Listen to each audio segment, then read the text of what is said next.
Alright, so here's an update on the Homelite XL automatic, Super XL, it's the XL12, but took everything apart from the previous video you saw, cleaned everything, my parts washer, oil pan with a bunch of fluid in it, and a paintbrush. It works pretty doggone good, and then her compressor over there. But cleaned everything, took all the way down to the piston. I've assembled just a little bit here. Cleaned everything, cleaned all the case, cylinder, scraped carbon out of the exhaust here on the side.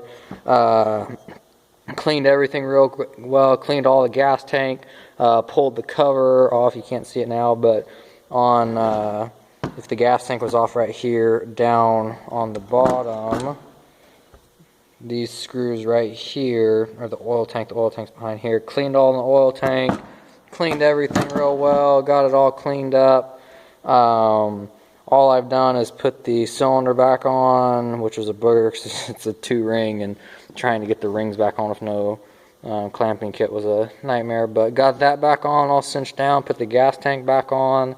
The next thing we got to do is put the coil on and run the coil. Coil goes to here. I got to clean the coil still. You can see it's still dirty. Put the coil on here, run it back up, put the flywheel back on, which is right there, bolt all it down, bolt the coil down, put the handle on, hook up the oil lines. There's the oil line that hooks up right here, and then another one that hooks up right there. Hook those up. Here are the oil lines. Hook all them up. Put the test for spark. I got to get a new plug because you can see here's the plug. Broke off in there. I think it did anyway. It's a weird coil because if you look at the coil here, the end on it, you can see there's a spring in there. But that spring isn't hooked to anything. I tried pulling on it. I thought it was a piece of the broke off plug, and it's not. So I don't know if it's just like this, and it sits down in there, and just sits, that spring goes right over that point right there, or what. I'll have to look it up, but I'm going to test for spark, and if we have spark, then I'll put the carb on. I took it apart and cleaned it, and I'll put it back on, and maybe I'll either put a new fuel line in, or I might just see if it'll work. I might just bypass the fuel system, just hang something up top, you know, from up here, some fuel, and run some fuel line down, and see how that works before I put a new line. I don't know, I might for the heck of it. And then I'm hoping the automatic oiler still works in it. It's got the hand pump, and I'm hoping it still works, but hopefully that should work, and hopefully we'll get lucky in all rounds. I got the air filter cleaned and everything, and cleaned the starter cover, and I actually had a lot of crud up underneath the wheel here, and so I took the bolt out, pulled this out, and was cleaning it, and the doggone spring came off, so I had to rewind it, which is not fun to do. But got all the top cover clean, everything, flywheel clean, just clean all the screws. Here's the muffler for it. I painted it up real good, heat resistant paint, cleaned it up. I'm just gonna leave it stock and everything. I ain't gonna do anything. There's if you look inside here, pull the top off. Bear with me, I'm one-handed. You can see the screen right here. You can take the screen out, and then it'll run a lot wider or better, but I'll just leave it in there for stock. I don't know, at some point I might go and pull it out, but that's all painted. And it's cool how the muffler bolts up against. I've never seen this before. Pull this off. So you have the saw, muffler bolts on, and some of you guys that worked on these have seen it, but there's 2 studs, and originally I thought the studs were broke off, and I was like, oh no, and it's not. If you look right here, when you turn these screws, it turns this whole thing. These are threaded on the inside, so it sits on here like so. and then it just threads on like that, which I thought was cool. Well, it's kind of a neat design Homelite did on it, but no, I never noticed that before until working on it, so I put that on backwards. Oh well.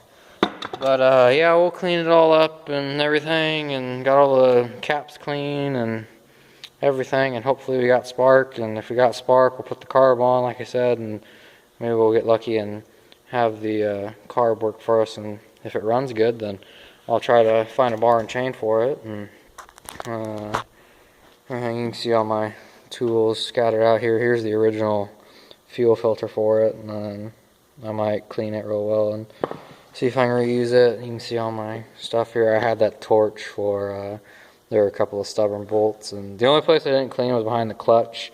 I didn't have a cleaner or a tool to get it off. That's the only thing I didn't do. And I'm just kind of rotating this here to see how the piston is. It seems like it's going pretty good. Look inside here.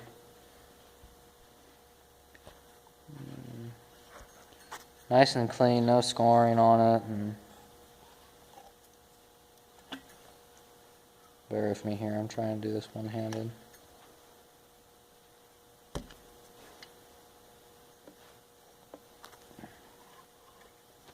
Yeah, it turns pretty good. It's dry right now. It needs to be lubricated. I should have put some oil. I'll probably squirt some oil down in it. But no, other than that, that's about it. I worked on this, so I don't remember when I posted my last video of it, but I cleaned all of it kind of over time, and you can see I got, let's see, I got that welder, the amperage setting broke, and so I've been messing with it. I got this mini bike here that I'm trying to get a carburetor on. That's mine or my brother's. 1971, no, 19, where does it say? Honda Motor Company. Where does it say here? Oh yeah, it's a 1970 CT90. That needs a new carburetor, air filter, bunch of work done to it. What else? Got that there that I'm trying to finish up. Got our got another 3-wheeler finally, and it's a 83 ATC 185S. Bought it for $400. It's in better shape than my 200 ES. Had one bad tire, and I got it being fixed. I got a spare that came with it, and I just had to take it in and get it put on the rim. Runs really good. I'll make a video of that at some point. And then I got another guy that gave me a 110 83 ATC 110 that's not running currently.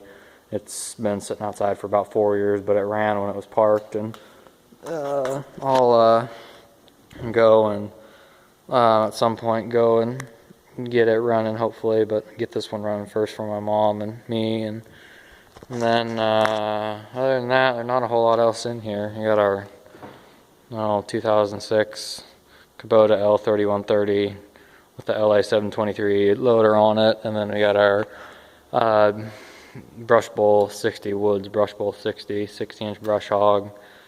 And